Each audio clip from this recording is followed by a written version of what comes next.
El gato con botas. Texto de Charles Perrault, versión de Francisco Segovia. Un molinero dejó a sus 3 hijos los únicos bienes que tenía: su molino, su burro y su gato. Al mayor correspondió el molino, al de en medio el burro. Al más joven, que no recibió más cosa que el gato, no se consolaba de tener tan pobre herencia. Mis hermanos, decía, podrán ganarse la vida honradamente si trabajan juntos, pero a mí, en cuanto me haya zampado el gato y me haya hecho un manguillo con su piel, no me quedará más que morirme de hambre. El gato, que escuchó sin inmutarse este discurso, le dijo con aire grandilocuente y engreído: «No desesperéis, amo, que no penéis más que darme un saco y mandar que se me haga un par de botas para atravesar los matorrales, y ya veréis que no habéis recibido tan poco como creéis». El amo no abrigaba muchas esperanzas, pero había visto al gato hacer tales hazañas de acrobacia para atrapar ratas y ratones que no desesperó de verse socorrido en su miseria.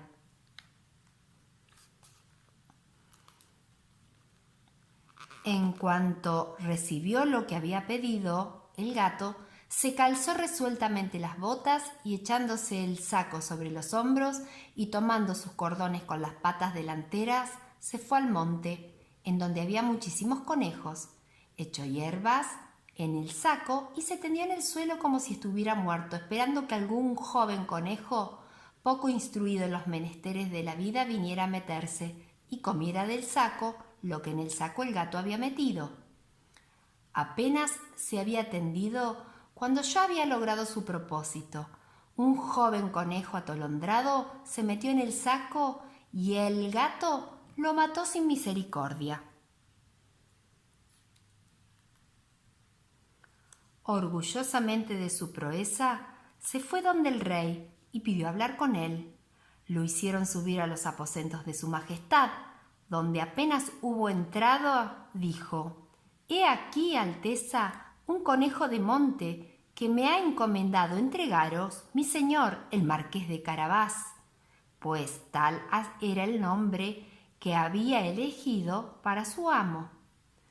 «Decida vuestro amo», dijo el rey, «que mucho me agrada y que se lo agradezco».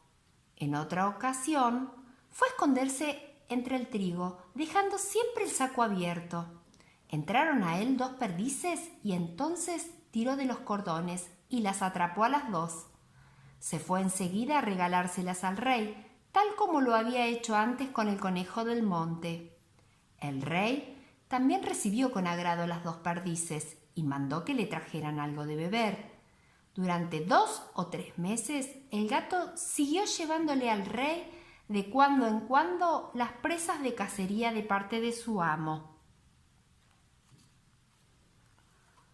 Un día, que sabía que el rey iría a pasear por las orillas del río con su hija, la princesa más hermosa de la tierra, le dijo a su amo: «Si os placiera seguir mi consejo, vuestra fortuna quedaría asegurada. No tenéis más que bañaros en el río en el paraje que yo os indicaré y dejaré el resto en mis manos». El marqués de Carabás hizo todo lo que el gato le aconsejaba, aunque sin saber con qué fin. Mientras se bañaba, pasó por ahí el rey y el gato se puso a gritar: «¡Socorro! ¡Socorro! El marqués de Carabás se ahoga». A este grito, el rey asomó la cabeza por la portezuela del carruaje y, reconociendo al gato que tantas veces le había obsequiado sus presas, ordenó a su guardia que acudiera rápidamente en socorro del señor marqués de Carabás.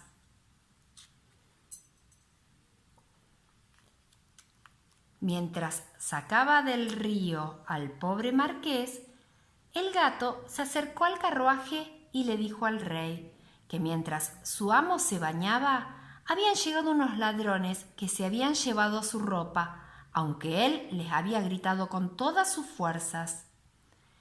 El rey ordenó inmediatamente a los oficiales de su guardia que fueran a buscar uno de los mejores trajes para el señor marqués de Carabás. El rey le dio 1000 muestras de cariño y como las ropas que recién le habían entregado realzaban su buena apariencia, la hija del rey lo halló muy de su agrado y apenas el marqués de Carabás le hubo dirigido 2 o 3 miradas muy respetuosas y algo tiernas, ella quedó locamente enamorada. Luego el rey quiso que subiera al carruaje e hiciera un paseo junto a ellos. El gato, encantado de ver que sus planes rendían fruto, tomó la delantera y habiendo encontrado a unos campesinos que cortaban pasto, les dijo: «Buena gente que cortáis el pasto, si no le decís al rey que estos campos pertenecen al marqués de Carabás, seráis machacados finamente como carne de paté». El rey no dejó de preguntar a los campesinos de quién era ese campo.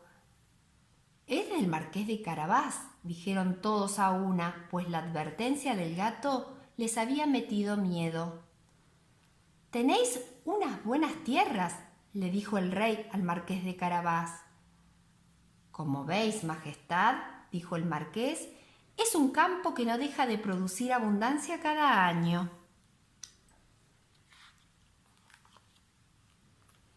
El gato, que iba siempre adelante, encontró otros campesinos y les dijo: «Buena gente que trabajáis, si no le decís al rey que todo este trigo pertenece al marqués de Carabás, seréis machacados tan finamente como carne de paté». El rey, que pasó por ahí un poco después, quiso saber a quién pertenecía todo ese trigo que veía. «Es del señor marqués de Carabás», respondieron los campesinos, y el rey estuvo otra vez contento del marqués. El gato, que marchaba delante del carruaje, decía siempre lo mismo a todos los que encontraba, y el rey estaba sorprendido de la riqueza del marqués de Carabás.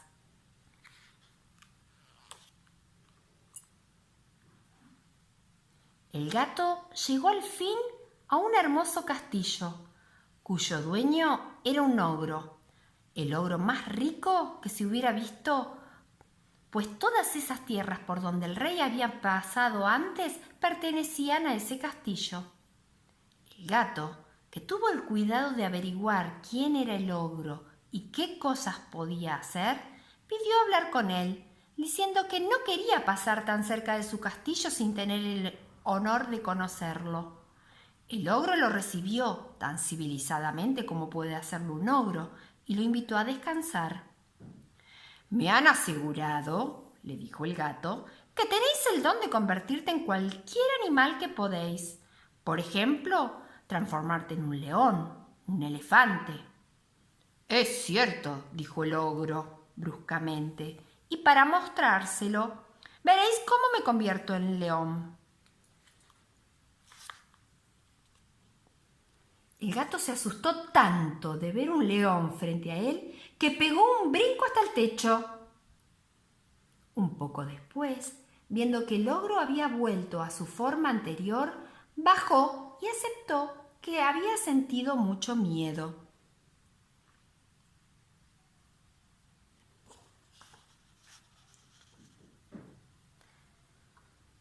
«También me aseguraron», dijo el gato, «pero no puedo creerlo, que podéis tomar la forma de los animales más pequeños, que podéis convertiros, por ejemplo, en una rata o en un ratón.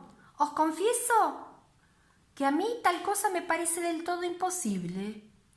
«¿Imposible?», dijo el ogro. «Ahora veréis». Y enseguida se transformó en un ratón que echó a correr por el piso.